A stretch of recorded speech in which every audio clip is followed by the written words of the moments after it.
Bismillahirrahmanirrahim. Assalamualaikum warahmatullahi wabarakatuh. Perkenalkan, nama saya Aulia.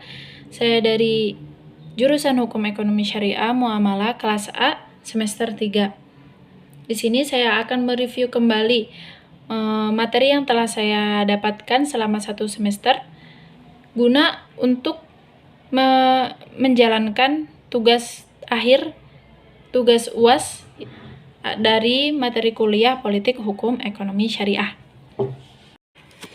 Baik, di sini saya akan menjelaskan tentang sejarah politik hukum.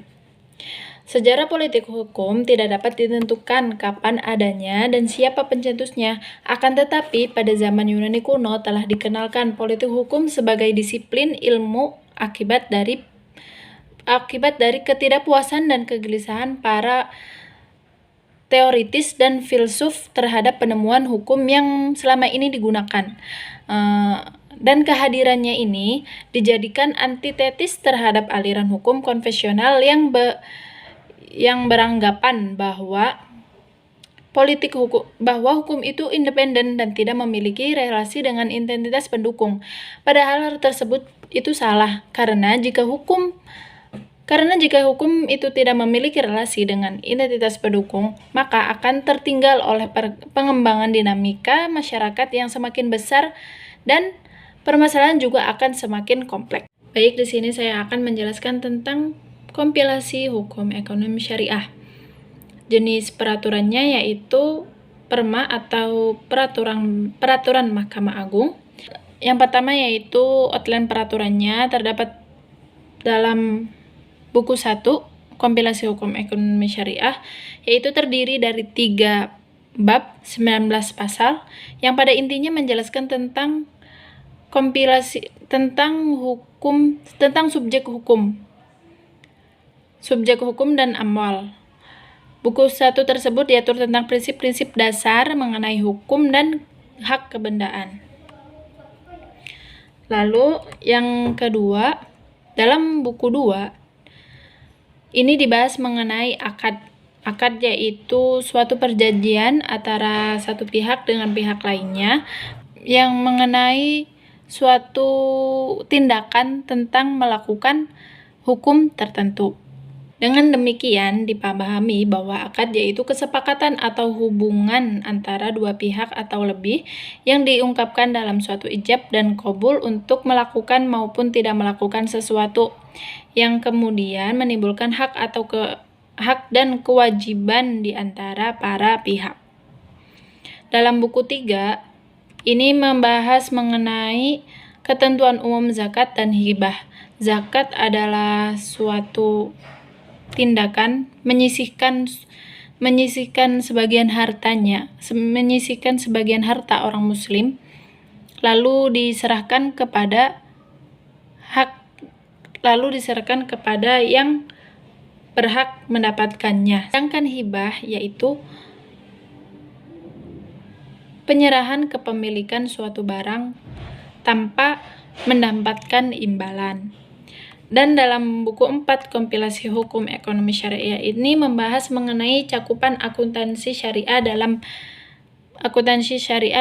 bab 1, yaitu mencakup pencatatan seluruh transaksi. Dalam pasal 728 ayat 1 dijelaskan bahwa akuntansi syariah dilakukan dengan mencatat, mengelompokkan, dan menyimpulkan transaksi-transaksi atau kejadian-kejadian yang menyerupai sifat keuangan dalam nilai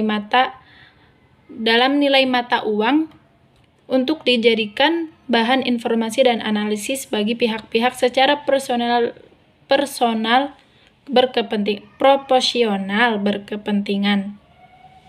Selanjutnya dalam pasal 728 ayat 2 dijelaskan bahwa pihak-pihak yang berkepentingan dalam ayat 1 adalah pemilik dana, kreditur, pembayar zakat, infak, dan sedekah. Pemegang dalam otoritas pengawasan Bank Indonesia, pemerintah, lembaga penjamin simpanan, dan masyarakat. Selain itu, buku ini membahas mengenai akuntansi piutang, akuntansi pembiayaan, akuntansi investasi terkait, akuntansi ekuitas, akuntansi zakat, infak dan sedekah, dan qard. Kompilasi hukum ekonomi syariah ini disusun sebagai respon terhadap Undang-Undang Nomor 3 Tahun 2006 terkait dengan perubahan atas Undang-Undang Nomor 7 Tahun 1999 tentang peradilan agama terkait dengan peluasan wewenang peradilan agama sehubungan dengan hukum ekonomi syariah, mempunyai fungsi yang sama dengan kompilasi hukum Islam, yaitu bukan merupakan sumber hukum formil seperti Undang-Undang Dasar 45 atau undang-undang lainnya. Namun, kompilasi hukum ekonomi syariah ini dapat dijadikan sebagai pertimbangan hakim dan dalam memutuskan perkara sebagai pertimbangan hakim. Namun, kompilasi hukum ekonomi syariah ini dapat dijadikan sebagai pertimbangan hakim dalam memutuskan perkara hukum alias berperan sebagai sumber hukum material apabila hakim menggunakannya. Hanya saja perbedaan antara hukum ekonomi syariah, kompilasi hukum ekonomi syariah dengan kompilasi hukum Islam, yaitu kalau hukum ekonomi syariah membahas tentang muamalah maliyah, sedangkan hukum Islam membahas tentang muamalah ahwal syahsiyah seperti pernikahan, kekeluargaan, dan lain-lain. Simpulannya adalah kompilasi hukum ekonomi syariah ini memuat dan membahas mengenai kegiatan bermuamalah sesuai syariat Islam. Sedangkan kompilasi hukum ekonomi syariah ini belum mendapat perhatian yang lebih dari kalangan masyarakat, bahkan dari segi hukum ekonomi syariah itu sendiri. Kompilasi hukum ekonomi syariah juga dapat diterapkan dalam penyelesaian sengketa atau masalah ekonomi pada umumnya. Sekian pemaparan review materi dari saya. Mohon maaf jika masih ada kesalahan. Bila taufik wal hidayah, waridho wal inayah. Wassalamualaikum warahmatullahi wabarakatuh.